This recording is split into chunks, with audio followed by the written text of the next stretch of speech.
नमस्कार साथियों। आज हम एक ऐसे पात्र के बारे में चर्चा करेंगे जिसके नाम मात्र से ही संसार में भय और जिज्ञासा दोनों उत्पन्न होते हैं। लंकेश्वर रावण। रामायण में वर्णित रावण की कथा हर युग में सुनाई जाती रही है, परंतु क्या आपने कभी सोचा है कि एक विद्वान ब्राह्मण पुत्र जो वेदों का ज्ञाता था, भगवान शिव का उपासक था, वह आखिर राक्षस क्यों कहलाया? क्या आप जानते हैं कि रावण ने आखिर मोक्ष क्यों नहीं प्राप्त किया और वह 84 लाख योनियों में क्यों फंसा रहा? इन सभी प्रश्नों के उत्तर हमें सूक्ष्म वेद में मिलते हैं और इन रहस्यों को हमारे आधुनिक धर्मगुरु या पंडित जन आज तक समझा नहीं पाए हैं। तो चलिए एक एक करके उन छिपी हुई बातों को जानने का प्रयास करते हैं। राक्षस कोई आसमान से नहीं टपके, वे भी कभी साधक थे।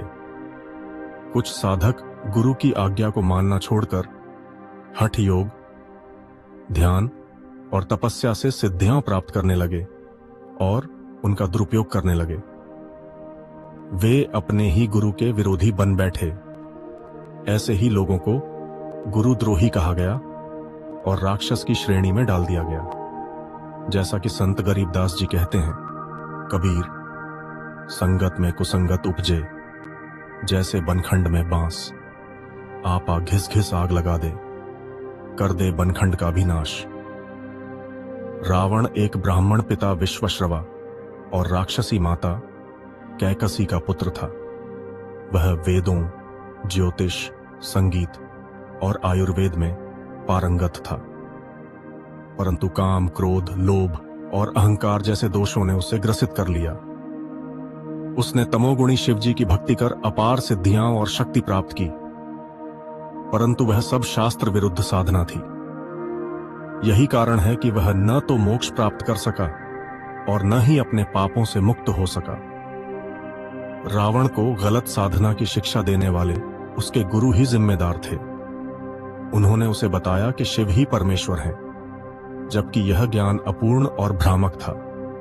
उसने शिव की आराधना से जो शक्तियां पाईं, उनका प्रयोग उसने अपहरण, युद्ध, हत्या, बलात्कार जैसी घटनाओं में किया। इसका परिणाम नरक गति और राक्षसी उपाधि। त्रेता युग में परमेश्वर कबीर जी ऋषि मुनींद्र के रूप में प्रकट हुए। उन्होंने रावण को चेताया, समझाया, लेकिन अहंकारी रावण ने उल्टा कबीर जी पर तलवार चला दी। कबीर साहेब जी ने मात्र एक झाड़ू की सींक से रावण के 70 वार रोक लिए, परंतु रावण नहीं माना और यही उसकी अंत की शुरुआत थी। रावण की पत्नी मंदोदरी और उसका भाई विभीषण कबीर जी की शरण में आए। विभीषण ने शास्त्र अनुकूल भक्ति की और मोक्ष को प्राप्त किया।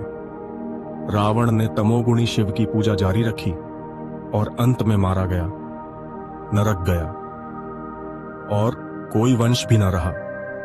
1 लाख पूत 1.25 लाख नाती, उस रावण के आज दिया न बाती। सबको यही भ्रम है कि रावण को श्री रामचंद्र जी ने मारा, परंतु सूक्ष्म वेद में साक्ष्य है कि रावण की नाभि में गुप्त रूप से तीर मारने वाले ऋषि मुनींद्र जी ही थे, यानी परमेश्वर, कबीरदेव, आदिराम। हम ही रावण मार लंका पर करी चढ़ाई, हम ही 10 सिर मार देवतन की बंध छुड़ाई।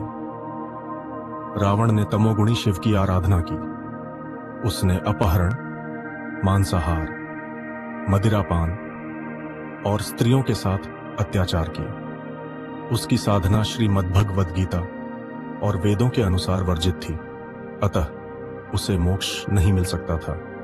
कबीर 3 देव की जो करते भक्ति, उनकी कभी न होवे मुक्ति।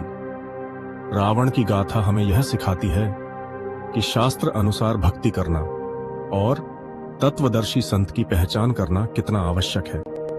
अगर रावण ने परमेश्वर कबीर जी की बात मानी होती तो वह भी विभीषण और मंदोदरी की तरह मुक्त हो सकता था, परंतु अहंकार, गलत गुरु और शास्त्र विरुद्ध पूजा ने उसे राक्षस बना दिया। राम राम सब जगत बखाने, आदि राम कोई बिरला जाने। आइए हम सब भी उस आदि राम सतपुरुष कबीरदेव की भक्ति करें और अपने जीवन के इस दुर्लभ मानव जन्म को व्यर्थ न जाने दें। धन्यवाद।